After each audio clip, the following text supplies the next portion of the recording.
Well, let me tell you what I look for when I'm thinking about buying a house and you think about buying a personal resident. Think about schools in the area that your kids can go to. Look at the prices in that area. See if them houses are appreciated. Look at the neighborhood. Look at the crime in the area.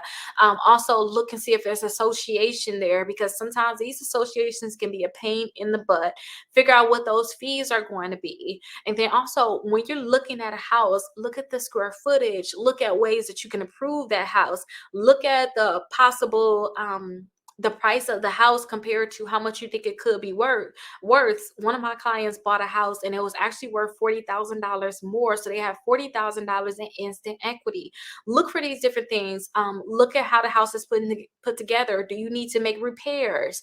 Look at all these different things when you're looking to buy a house.